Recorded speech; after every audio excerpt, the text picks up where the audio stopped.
नमस्कार साथियों, कैसे हैं आप लोग। आशा है कि आप लोग स्वस्थ होंगे। तो आज का क्लास जो है वह काफ़ी महत्वपूर्ण है। आप वीडियो को अंत तक देखिएगा, कारण जो भी प्रश्न है वह किसी न किसी परीक्षा में पूछा गया प्रश्न है। चैनल पर यदि आप नए हैं तो चैनल को ज़रूर जो है वह सब्सक्राइब कीजिएगा, लाइक और शेयर करना मत भूलिएगा। तो सबसे पहले स्क्रीन पर आप देख रहे हैं कि सबसे पहला प्रश्न जो है वह है कि किसी गांव में पुरुषों, महिलाएं और बच्चों की संख्याएं क्रमशः 4:5:4:2 के अनुपात में है। पुरुषों में 80% साक्षर है, महिलाओं में 40% निरक्षर है और बच्चों में 90% साक्षर है। तो उस गांव में निरक्षरता का प्रतिशत क्या है? यहाँ आपसे पूछा जा रहा है निरक्षरता का पूछा जा रहा है। तो निश्चित रूप से जहाँ जहाँ आपका साक्षरता दिया हुआ है तो यह 80% जैसे साक्षर है, तो इसका मतलब हुआ कि 20% इसमें से जो है वह निरक्षर है। यानी 100 में 80 साक्षर और 20 निरक्षर है, तो इसको आप 20% निरक्षर भी लिख सकते हैं पुरुषों में। फिर महिलाओं में है 40% निरक्षर, जो आपसे प्रश्न पूछा जा रहा है उसके अनुसार ही है, उसके अनुकूल ही है, इसलिए उसमें कुछ नहीं करना है। फिर बच्चे में आप देखिएगा तो इसमें भी आपका 90% है, जो क्या है, साक्षर है। यानी 100 में 90 जो है वह साक्षर है, तो इसमें से बच गया आपका 10, यानी 10% जो है वह आपका इसमें से निरक्षर होगा। और ये तीनों का रेशियो जो है वह दिया हुआ है 5:4:2 के अनुपात में। तो हम मान लेते हैं कि इसकी संख्या जो है वह 500, 400 और 200 का है। यानी टोटल आपकी इसकी संख्या जो है वह 5, 4, 9 और 2 1100 इसकी संख्या, ये मान लेते हैं अभी, कारण फिक्स जो है वह अभी इसका मान हम निकाल नहीं सकते हैं और प्रतिशत में ही निकालना है, तो कुछ मान ले करके हम आगे बढ़ सकते हैं। इसमें एक चीज़ जो है वह छूटा हुआ है, जो यहाँ निरक्षर के बाद लिखा हुआ है, दोनों में 18% जो है वह पास है। हाँ ठीक है, आगे बढ़ते हैं। तो इसमें जब आपका 500 है, ये क्या है, पुरुष, तो इसमें 80% साक्षर है, तो 500 का 80% साक्षर है, तो निरक्षर कितना होगा, 20%। तो इसका आप 20% निकाल लीजिए। प्लस महिलाओं में 40% निरक्षर है, तो महिला कितना है, 400, इसका 40% जो आपसे पूछा जा रहा है 40% हो गया। प्लस इधर आपका ये 200 जो है वह बच्चा है, जिसमें 90% साक्षर है, यानी 10% निरक्षर है, तो इसका 10% निकाल लेते हैं। इस प्रकार इसको जब आप काटिएगा तो ये जीरो इसमें से, ये जीरो इसमें भी कट जाएगा, फिर इसमें भी 2 जीरो, इसका भी 2 जीरो कट जाएगा, फिर ये 2 शून्य, ये 2 शून्य भी कट जाएगा। तो इधर आपको 5 और 20 गुना होके 20 पंचे 100, 4 और 40 गुना होके 40 चौके 160, और ये 2 और 10 गुना होके 10 दूना 20, यानी ये आपका हो गया 280। 280 जो है वह आपका निरक्षर है, 280 निरक्षर है। अब इसमें पूछ रहा है निरक्षर प्रतिशत, तो ये 280 जो है वह आपके 1100, कितना माने हैं, टोटल आपकी जनसंख्या है 1100 तीनों का, उसमें 280 निरक्षर है, और इसका हमको परसेंटेज निकालना है, यानी प्रतिशत में, तो इसको हम गुने 100 कर देंगे। इस प्रकार ये 280 अब बट्टे 11, इसको जब आप भाग दीजिएगा तो 25.5/11 होगा। यही परसेंटेज जो है वह आपका निरक्षरता का प्रतिशत है। हाँ, एक सवाल इसमें यदि आपसे पूछा जाए कि उस गांव में साक्षर कितने व्यक्ति है, तो इसका डाटा जो है वह आप इनएडिक्वेट लिख सकते हैं। डाटा इनएडिक्वेट यानी डाटा अप्राप्त है, कारण प्राप्त करना संभव नहीं है, कारण यहाँ जो है वह कन्फर्म कोई डाटा जो है वह इस प्रश्न में नहीं है। कोई प्रश्न में कन्फर्म डाटा नहीं है तो हम इसका मान, इसकी जो संख्या है गांव में साक्षर या निरक्षर व्यक्ति की संख्या, वो नहीं निकाल सकते हैं। ये एक अनुमान में, ये परसेंटेज में मान के हम इसका प्रतिशत निकाल सकते हैं। जितनी भी जनसंख्या उसकी होगी उसकी इतनी प्रतिशत आपका जो है वह निरक्षरता का प्रतिशत होगा। अब अगले प्रश्न की ओर बढ़ते हैं। अगला प्रश्न है कि एक व्यक्ति अपने आय का 25% भाग खर्च करता है और शेष भाग बचा लेता है। उसकी आय में 25% की वृद्धि हो गई और वह अपने बचत राशि को 10% बढ़ा दिया गया, तो उसका नया खर्च पहले के खर्च से कितना प्रतिशत अधिक है? देखिए, ऐसे प्रश्न को सबसे पहले आप मान लेते हैं कि आज उस व्यक्ति की आय जो है वह 100 रुपया है। ठीक है, 100 रुपया आय है, उसका खर्च बता रहा है, जो खर्च जो है वह आपका 25% है। तो 100 मान लिया है तो यानी 25 रुपया इनका खर्च हो गया। यदि 25 खर्च हो गया और आमदनी 100 है तो बचत कितनी होगी?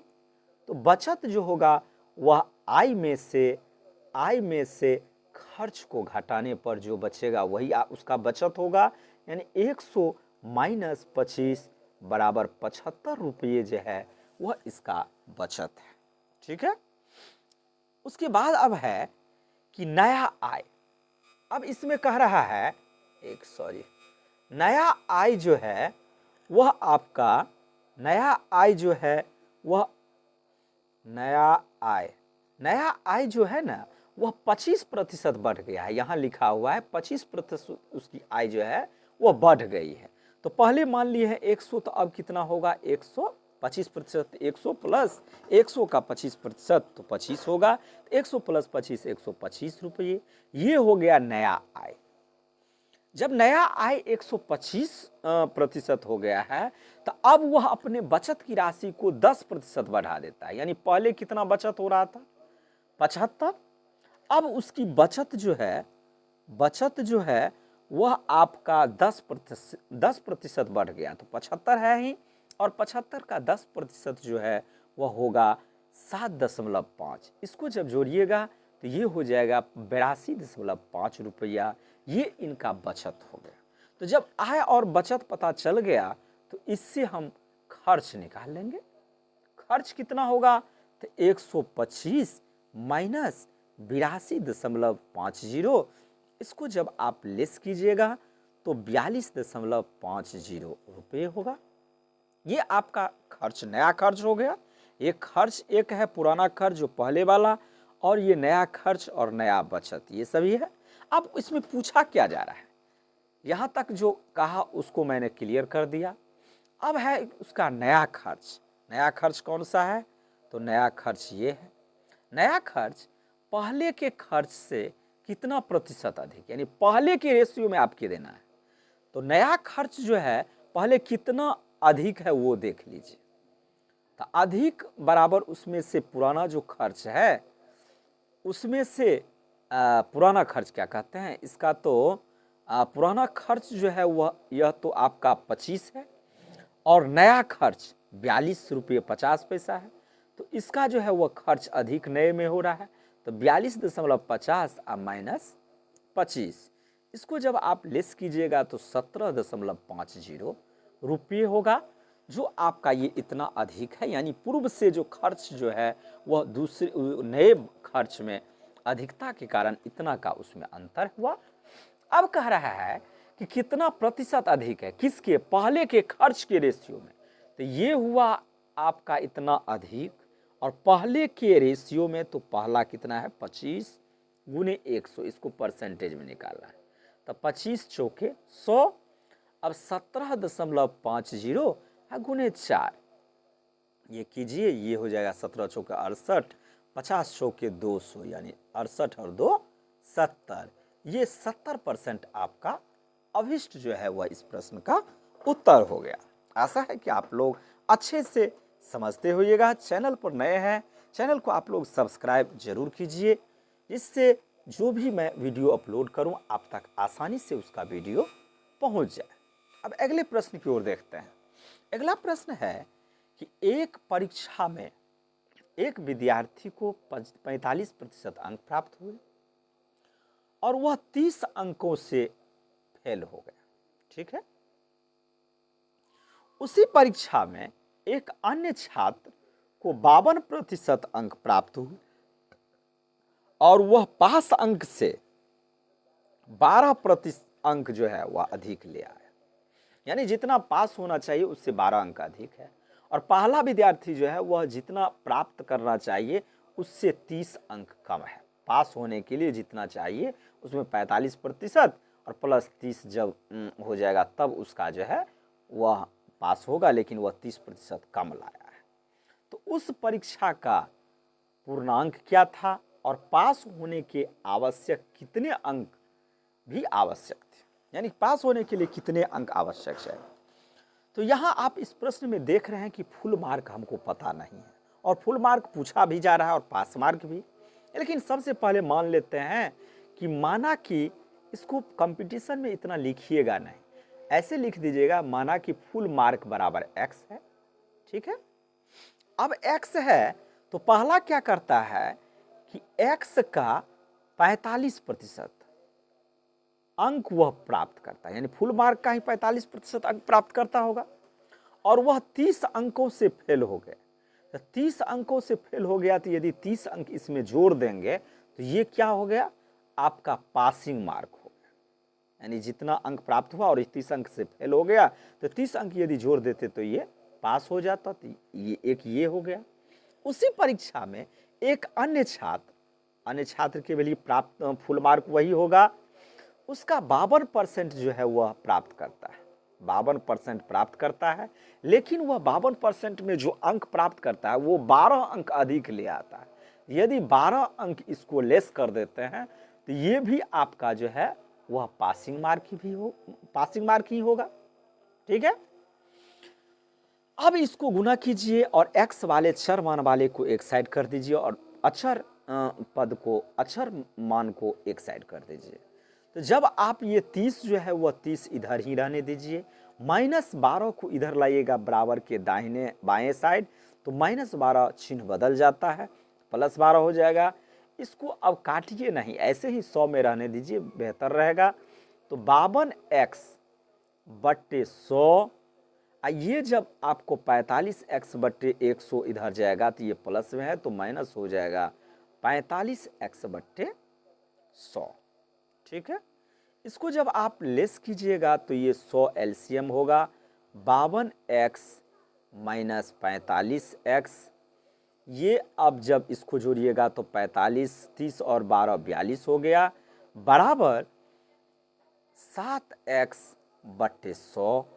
इसको जब आप कोना कोनी गुना कीजिए तो 7x बराबर 42 गुने 100, तो x बराबर आपका 42 गुने 100 अब बट्टे 7, 7 से इसको 7 छाक 42, ये 600, यानी x का मान आपका 600 निकल गया। ठीक है।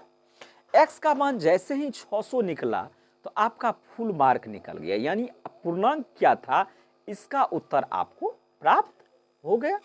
इसका उत्तर आपको प्राप्त इससे हो गया, x से। अब आपको निकालना है जो पास होने के लिए आवश्यक कितने प्रतिशत अंक भी आवश्यक है। तो सबसे पहले पास होने के लिए मार्क कितना चाहिए, तो इसमें या इसमें किसी में यदि x का मान रख के आप इसका मान निकालिएगा तो यही आपका, दोनों तो पासिंग मार्क का ही है ना, तब ना दोनों बराबर है और दोनों एक दो छात्र ही हैं, जिसका एक को 30 अंक जो है वह से फेल हो गया तो 30 इसमें जोड़ दिए और ये 12 अंक अधिक लाया तो इसमें से 12 अंक घटा दिए तो ये भी पासिंग मार्क हो गया। अब इसमें x का मान जो है वह 600 रख देते हैं गुने 45 बट्टे 100 प्लस 30, ये 0 2 0 कट गया, 45 गुने 6 जो है वह हो जाएगा आपका 270 और प्लस 3 ये कितना हो गया 200, 300 अंक हो गया, यानी ये पास अंक हो गया। अब पास अंक पूछ रहा है, जो पास अंक कितने प्रतिशत पर पास है, तो कितने प्रतिशत पर पास है, तो मान लीजिए 600 का ये कितना प्रतिशत है 300 बट्टे 600 में 300 मार्क गुने 100, यही प्रतिशत हुआ, इसको काट दीजिए, 6 पंचे 30, ये 50% जो है वह आपका इसका अभिष्ट जो है वह उत्तर होगा, यानी 50% पर जो है यह पासिंग मार्क जो है वो 50% है। दूसरा एक और तरीका मैं बताता हूँ, आसान तरीका है, ये बेसिक एकदम है, इससे आप कभी भूलिएगा नहीं। दोनों तरीकों की जानकारी होना जरूरी है। देखिए यहाँ आप देखिएगा तो ये भी जो है वह पासिंग मार्क है, ये भी परसेंटेज है और ये भी परसेंटेज है, ठीक है। तो दोनों परसेंटेज को लेस कर दीजिए, 52 माइनस 45% बराबर ये है अधिक यानी +12 और ये है माइनस, फेल हो रहा है तो -30। तो ये -30 और -12 दोनों को ये विकर्षण होगा, दोनों अलग चिन्ह है तो आकर्षण होगा। ये आप साइंस में आवेश में पढ़े होइएगा। तो 30 और इसको दोनों को जोड़ दीजिए, तो ये जोड़ने पर ये हो जाएगा 30 और 12 42। इसको लेस कीजिएगा तो ये 7% बराबर 42, तो 1% बराबर 42/7, इसलिए 100% बराबर 42/7 गुने 100, ये 7 छाक 42, 7 छाक 42, 6 गुने 100, 600। ये मार्क आपको पता चल गया। 600 जैसे ही मान आपको पता चल गया तो फुल मार्क जो है वह आप आसानी से निकाल सकते हैं, इस जो पिछले में बताए हैं उसमें मान रख के। या नहीं तो ये 600 है तो इसका फिर 45% निकाल लीजिए और उसमें 30 जो है वह जोड़ दीजिए, इससे आपका पास अंक निकल जाएगा। और जैसे ही अभी 5% अंक निकाले हैं वो भी आपको आसानी से निकल जाएगा। आप समझ गए होंगे। आप लोग सब्सक्राइब कीजिए जरूर। अब अगले प्रश्न की ओर बढ़ते हैं।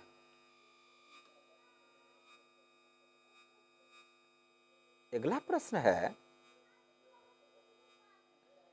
कि किसी परीक्षा में 53% अंग्रेजी में पास हुए, 43% हिंदी में पास हुए और 18% छात्र दोनों विषय में पास हुए, दोनों विषय में पास हुए। यदि कुल मिलाकर 88 छात्र फेल कर गए तो केवल हिंदी में कितने छात्र पास हुए? आप यहां देख रहे हैं कि ये डाटा जो 88 दिया हुआ है ये फेल का दिया हुआ है, यानी फेल जो है वह 88% है, फेल कर गए। और ऊपर जितने हैं वह आपका पास है। तो पास का सबसे पहले निकाल लेते हैं और वही जो घटाने पर 100 में से घटा लेंगे वही आपका फेल होगा। तो इसको हम सबसे पहले 2-3 मेथड से आपको बताएंगे।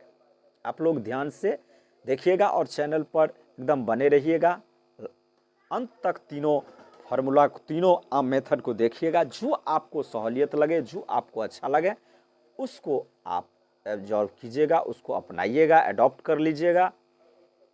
तो सबसे पहला है कि किसी परीक्षा में 53% अंग्रेजी में पास हुए। तो सबसे पहले मान लेते हैं कि स्टूडेंट की संख्या जो था वह कितना है, 100 है, ठीक है। उसमें आपको अंग्रेजी में जो है वह आपका 53% पास करता है, ठीक है। हिंदी में जो है वह आपका 43% पास करता है और बोथ में जो है कितना है, 18% पास करता है, ठीक है। तो जब आपको ये दोनों में पास जो है वह 18 है तो केवल इंग्लिश और केवल हिंदी निकालिए। तो केवल इंग्लिश जो है वह हो जाएगा आपका 53 और -18, कारण 18 जो है वह हिंदी इंग्लिश में भी है और हिंदी में भी है। तो निश्चित रूप से ये बोथ वाले इंग्लिश में भी होंगे और हिंदी में भी होंगे, कारण एक साथ किसी एग्जाम में जब परीक्षा होती है तो हिंदी के भी सभी स्टूडेंट बैठते हैं और इंग्लिश के भी सभी स्टूडेंट बैठते हैं। उसमें कुछ रहते हैं जो इंग्लिश ही केवल रखे रहते हैं और कुछ होते हैं जो 50 अंक का हिंदी और 50 अंक का इंग्लिश भी, या 100 अंक का वो भी हिंदी और 100 अंक का इंग्लिश भी रखे रहते हैं। तो इसलिए केवल इंग्लिश जो होगा वह कितना होगा, 35, और केवल हिंदी केवल हिंदी जो होगा वह 43 माइनस 18, इसको जब घटाइएगा तो ये 25, ये होगा आपका केवल हिंदी। और दोनों जो है वह तो 18 है ही। तो इससे पता ये चला कि टोटल पास कितना है। टोटल पास जो है वह कितना है, तो 35 प्लस 25 प्लस 18, इस सब को जोड़ दीजिएगा तो ये हो जाएगा 78। तो टोटल पास जब आपका ये पास निकल गया 78, तो फेल कितना होगा, फेल कितना होगा, तो 78 100 में से यदि 78 आप लेस कर देते हैं तो ये 22 जो है 22% लोग जो है या 22 जो है वह आपका फेल है। और यही फेल आपका दिया हुआ है इसमें, ये 88 जो दिया हुआ है यही फेल है। तो ये 88 जो है वह पहले जब 22 था तो ये 88 कितना गुना हो जाता है, 4 गुना। तो 4 गुना है, इसका मतलब जो है वह यहाँ कुल स्टूडेंट की संख्या जो है वह कितना है, 400। अब इसमें पूछ रहा है कि केवल हिंदी में कितने लोग पास हैं, तो केवल हिंदी में कितना है, यहाँ केवल हिंदी वाले कितना है, 25। तो ये 25 भी जो है वह चौगुना होगा, कारण ये आप तो 100 पर निकाले थे ना, जब स्टूडेंट 100 था तब आपका 25 आया, और ये अब जब 400 हो जाएगा तो ये 25 भी चौगुना हो जाएगा, यानी 25 गुने 4, 25 चौके 100। यही केवल जो है वह हिंदी में पास छात्र है, केवल हिंदी में ऐसे छात्र जो है वह पास है। ये फर्स्ट मेथड है। दूसरा मेथड आपको बताता हूँ, जो मेथड जो है वह वेन डायग्राम यानी एकदम पिक्चर वेस्ट है, उसको भी मैं समझा देता हूँ आप लोग को, जो उसमें से आसान लगे उससे आप उसको एडॉप्ट कीजिएगा। मान के चलिए कि ये है आपका इंग्लिश, ठीक है, और ये है हिंदी, ये है हिंदी। आप यहां देख रहे हैं कि ये 53% में जो है वह पूरा आ जाएगा, 53% ये पूरा है, जो 53% है वो पूरा है। और इसमें देखिएगा तो ये 53% जो है, ये 43% हिंदी जो है वह पूरा है, 43%।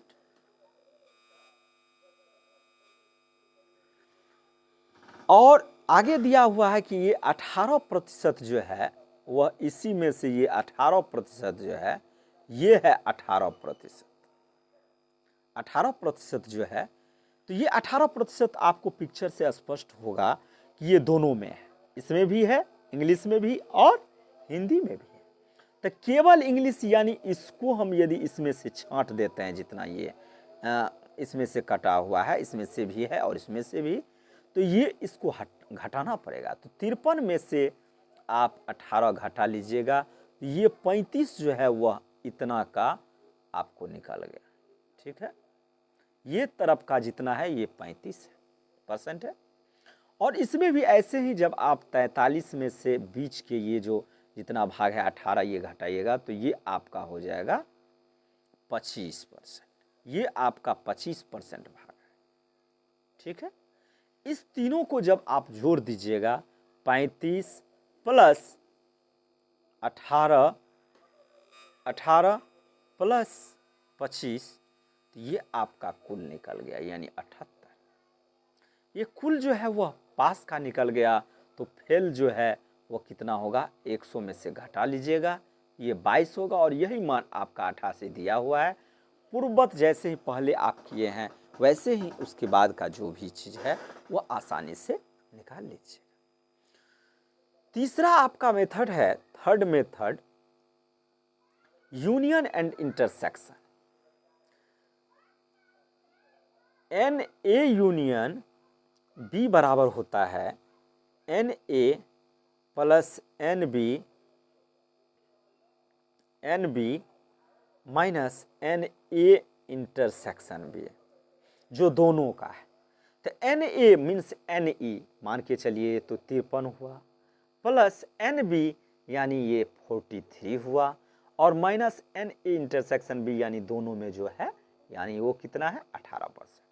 इसको जब जोड़िएगा तो 3 और 3 6, 5 4 9 माइनस 18। इसको जब आप लेस कीजिएगा तो ये हो जाएगा 78, यानी ये पास है।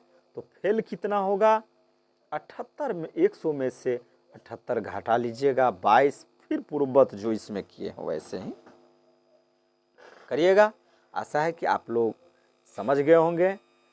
चैनल को आप लोग ज़रूर जो है वह सब्सक्राइब कीजिए और लोगों में शेयर कीजिए, जिससे इसका लाभ जो है वह अंतिम पायदान में बैठे हुए कमज़ोर तबके के लोगों को भी इसका लाभ पहुंच सके।